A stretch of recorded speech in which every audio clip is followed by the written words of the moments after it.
예, 돈 잘 버는 증권맨 시간인데 오늘은 특집으로 3분기 실적 시즌 또 삼성전자 잠정 실적 발표가 임박했습니다. 현대차증권 노근창 리서치 센터장님과 함께 삼성전자 또 IT 실적 얘기를 좀 하려고 합니다. 어서 오십시오. 네, 안녕하십니까. 네, IT들이 실적 기대감들이 꽤 있는 것 같습니다. 예, 예. LG전자도 그렇고 삼성전자도 그렇고. 예. 근데 삼성전자는 지금 기대치들이 좀 너무 높아진 거 아닌가요? 뭐 11조까지 영업이익을 불러서요. 네. 제가 아마 제일 높게 추정한 것 같고요. 건가요, 센터장님? 저희가 네. 11.7조 보고 있습니다. 아, 그래요? 그래서 상당히 양호한 실적이 나올 것 같고 네. 그 배경에는 대부분 예상했던 게 이제 스마트폰하고 이제 가전 사업부가 마케팅 비용이 좀 효율적으로 집행되고 또 스마트폰은 출하량이 이제 8천만 대 육박하기 때문에 네. 규모의 경제 효과도 상당히 나타난 거는 이제 대부분 예상하는 거고요. 근데 좀 더 숨어 있는 실적이 삼성은 이번에 더 있는 것 같아요. 네. 그래서 마이크론도 그렇고 하이닉스도 그렇고 특히 하이닉스 같은 경우에는 2분기 대비 3분기 영업이익이 많이 줄거든요. 근데 삼성은 반도체에서도 이번에 이익이 순증할 것 같습니다. 그래서 결국 그거는 이제 제품 믹스 자체가 상당히 좋았고 특히 DDR5 비중도 모바일 쪽에서는 어느 정도 기여를 했고 여기에 그래픽 관련해서 GDDR6 이런 제품들 그리고 HBM 이런 제품들이 많이 나가면서 반도체 쪽도 삼성은 상당히 가격은 제품 가격은 하락했지만 네. 삼성은 좀 선방하면서 차별화된 실적을 기록하는 데 기여하지 않았나 그렇게 조심스럽게 저희는 추정하고 있습니다.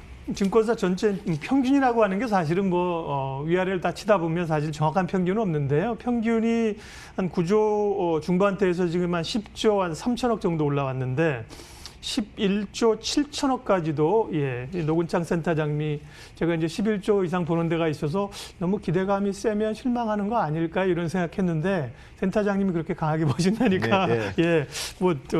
얘기를 더 들을 수 있어 좋습니다. 그러면 특별히 좀 부문별로 다 좋아지는 거예요? 특별히 좀 더 좋은 쪽은 어느 쪽이에요? 역시 이제 스마트폰 쪽이 IM 있는 쪽. IM이 이제 영업이익이 한 4.6조로 네. 아주 가파르게 개선되고요. 네. 사실 다른 소비를 안 하니까 전자제품을 많이 찾는데 네.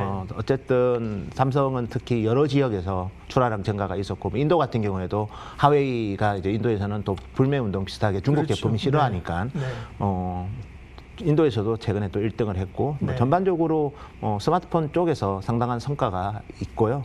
그리고 반도체도 이제 메모리 반도체도 네. 시장보다는 상당히 괜찮고. 선방했지만 또 우리 비메모리 반도체라고 얘기할 수 있는 시스템 반도체든 아니면 파운드리도 상당히 실적이 이번에 좀 개선된 것으로 저희는 보고 있고요. 가전도 TV도 잘 팔린다고 TV는 사실은 대형 TV를 많이 사네요, 소비자들이. 네, 그래서 LG도 TV 쪽이 되게 좋은데 TV 쪽을 필두로 하는 가전은 특히 TV 쪽 영업이익률은 상당히 개선된 거로 저희가 추정하고 있습니다. 한 10% 이상 나온 것 같고요. 그래서 TV 쪽 매출액도 6.3조 정도 기록한 것으로 저희는 추정하고 있고요. 그래서 전반적으로 완제품, 부품 모두 좋고 디스플레이만 좀 안 좋고요. 네. 디스플레이는 어쨌든 아이폰이 이번에 좀 출시 자체가 좀 연기됐기 때문에 그래서 디스플레이만 좀 예상보다 좀 저조하고 나머지는 다 고실적을 기록한 것으로 추정하고 있습니다. 예, 1, 2분기는 오히려 이제 비대면 되면서 또 이제 클라우드나 이런 수요들을 반도체 여러 제품 업체들이 반도체를 미리 좀 땡겼었다고 해서 실적이 좋아졌다 그랬잖아요. 네. 3분기도 지금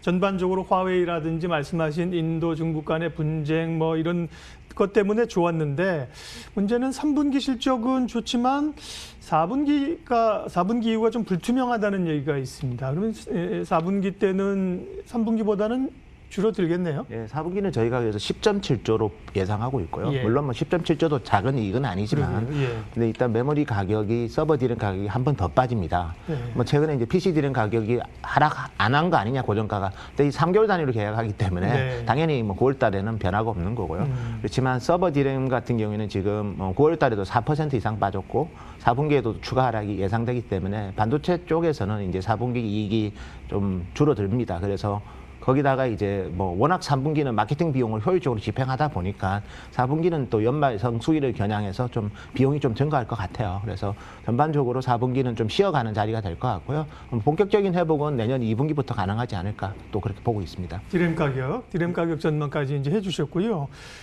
파운드리 쪽 앞서 얘기하셨고요. 지난번에 오셨을 때도 제가 이제 얘기를 했습니다. 파운드리가 삼성이 한다고 엄청나게 지난번에 공격적 투자하고 이러는데 그 시장에서 정말 TSMC를 따라잡을 수 있을까요? 그때도 여쭤봤는데 뭐 상당한 기회 요인이 있다고 말씀하셨는데 파운드리 쪽으로 해서 여러 보면 이 수주 얘기도 나오고 있고 SMIC에 대한 미국의 제재 얘기도 있고 파운드리 쪽에서의 그 삼성의 그 최근의 행보 혹은 뭐 실제로 나오는 수치들이 의미가 있는 수준인가요? 의미가 있고요. 작년에 이제 삼성이 100억 불 정도 파운드리에서 매출액이 났습니다. 올해는 한 20% 정도 순정할 것 같습니다. 그래서 한 120억 불 정도 되고요. 뭐 그 정도 수치는 TSMC에도 올해 20% 이상의 예형 신장이 예상이 됩니다. 그래서 뭐 올해 전반적으로 파운드리 시장 자체가 코로나에도 불구하고 매출액이 시장 전체적으로 20%가 늘 것 같고요. 그래서 뭐 그 배경에는 이제 포스트 코로나 시대에 모든 삼남한상에 반도체가 스며들고 있기 때문에 그 관련된 시스템 반도체 수요가 증가하고 있고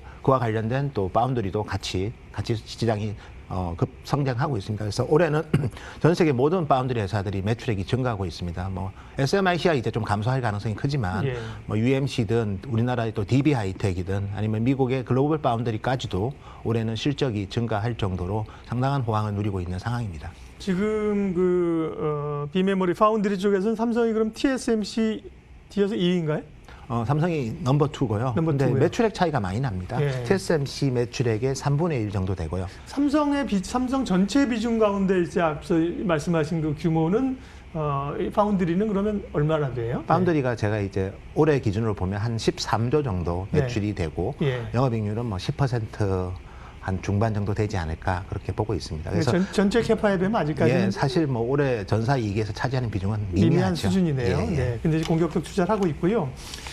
스마트폰이 이제 화웨이가 여러 제재를 받으면서 스마트폰 시장에서 삼성이 지금 1위 다시 지난번에 올랐다고 그랬죠. 근데 이걸 이제 굳건히 시킬 수 있을까요? 또 이제 이제 아이폰 12가 나오잖아요. 네, 12가 나오고 5G 나온다고 하고요. 13일 지금 공개 예정인데 아이폰하고 삼성 갤럭시하고는 상황이 어떻습니까? 아이폰 12가 어쨌든 10월에 나오는 모델이 이제 6기가 이하를 지원하는 서브 6 제품이 먼저 나오고 그다음에 이제 미리미리 웨이브 28GHz 대역을 이제 지원하는 제품은 11월 달에 나올 것 같고요. 그래서 아이폰 12는 어쨌든 3분기가 또 아이폰이 신제품이 없었기 때문에 그리고 뭐 대부분 우리 최근에 뭐 가전제품 호황에서 아실 수 있듯이 또 스마트폰 하면 명품이 또 아이폰입니다. 그래서 4분기에는 그런 보복적 소비가 아이폰 12에 저는 많이 집중될 것 같고요. 그래서 아이폰 12 같은 경우에는 특히 이번에 TOF라고 해서 후면에 또 증강현실을 또 지원하는 또 그런 기능들이 들어갑니다. 그래서 카메라가 이제 삼성처럼 2개 모델이 카메라가 4개가 들어가거든요. 그래서 그런 제품들은 상당히 판매 우조를 볼 것 같고 삼성은 사실은 뭐 지금은 우리 갤럭시 노트랑 갤럭시 Z 폴드 2가 같이 어쨌든 판매되고 있기 때문에 조금은 스스로 카니발라이제이션이 좀 되는 것 같아요. 폴드 2를 사는 사람은 당연히 노트 울트라를 안 사겠죠. 그래서 그렇지만 전체적인 물량 자체는 뭐 4분기도 화웨이가 빠지는 부분들을 상당히 왜냐하면 화웨이가 이제 중남미하고 그다음에 유럽에서 점유율이 높았거든요. 근데 그 부분을 삼성이 상당 부분 뺏어올 것 같고요. 그래서 4분기도 물량 기준으로는 뭐 3분기 대비 그렇게 감소하지는 않을 것 같습니다. 그럼 또 궁금해하시는 게 어쨌든 삼성전자 실적이 주가하고 어떻게 연동이 될 것이냐 하는 것일 텐데요. 삼성전자 대응 전략 좀 말씀해 주세요. 그래서 삼성전자는 이제 한 뭐 3가지를 좀 보시는 게 좋을 것 같고요. 첫째는 이제 메모리 반도체가 다시 좋아지는 시점이 언제냐. 일단 가격으로 본다면 내년 2분기에 저는 반등한다고 봅니다. 그리고 1분기 정도 되면 가격 하락폭이 상당히 제한적일 거예요. 그러면 주가는 그때부터 일단은 최소한 간다고 보시면 되고요. 두 번째는 이제 삼성이 이제 3년간 주주하는 정책을 이제 올해가 마감하는 상황입니다. 그래서 새로운 주주하는 정책이 아마 조만간에 공개될 것 같고 그게 저는 주가에 또 기여를 할 것 같고 또 특히 이번에 또 투자 뭐 한마디로 말해서 주주하는 재원이 좀 남았습니다. 그래서 그거를 또 어떻게 주주들한테 또 기회를 줄지를 좀 봐야 될 것 같고 그게 두 번째고 세 번째는 삼성이 이제 반도체만 있는 기업이 아니죠. 다양한 사업, 파운드리든 아니면 우리 폴더블이든 이런 쪽에서 얼마만큼 성과가 나느냐. 특히 지금 Z 폴드 2가 잘 팔리고는 있는데 여기서 이제 정말 또 의미 있는 성과가 나온다면 2021년에 대한 기대감이 상당히 커지거든요. 왜냐하면 메모리도 회복되는데 거기다가 스마트폰 여기에 Z 폴드 2 같은 경우에는 또 디스플레이 자체가 가격이 상당히 비쌉니다. 이 부분은 삼성 디스플레이 또 실적 개선에 또 트리거가 될 수도 있거든요. 그래서 그런 세 가지를 본다면 저는 좀 편안한 기업 아닌가 그래 봐집니다. 네, 긍정적으로 보셨습니다. 제가 이제 전반적인 시장에 관한 이제 4분기를 맞이하면서 시장 전략을 좀 연말까지 혹은 내년을 보면서 들으려고 시간을 조금 이제 할애를 해서 빼놨는데 그 남은 4분기에도 뭐 변수들은 꽤 있습니다. 미국 대선 있고 그리고 또 뭐 대주주 양도 연말 부담도 있고 올해 남은 시장들 어떻게 대응해야 될까요, 투자자들은? 뭐 당연히 4분기는 다 리스크 관리하려고 네. 생각하는 것 같아요. 양도세 이슈도 있고 또 어쨌든 미국 대선 네. 이후에 어떻게 또 전체적인 뭐 변화 요인들을 두려워하는데 다만 제가 드리고 싶은 거는 뭐 우리나라 기업들의 특히 시가총액 탑10을 어쨌든 형성하고 있는 기업들의 실적 자체가 좋고 여기에 제일 큰 반도체가 아직 안 움직였거든요. 예. 그래서 이제 내년에 본격적으로 이제 반도체 경기가 회복되는 시점이기 때문에 최소한 지수의 하단은 상당히 튼튼할 거다. 그래서 뭐 저는 2021년에 좀 차별하게 실적 좋아지는 그런 기업 위주로 좀 투자하는 전략은 여전히 유효하다고 봅니다. 네, 도망갈 필요는 없겠네요. 네, 예? 도망갈 필요는 없겠네요. 시장에서 미리. 예. 알겠습니다. 오늘 집중 분석으로 이제 삼성전자 실적 발표 앞두고요. IT나 시장 전반에 대한 전략들 현대차증권 노근창 리서치 센터장님과 함께했습니다. 시간 내주셔서 고맙습니다. 감사합니다.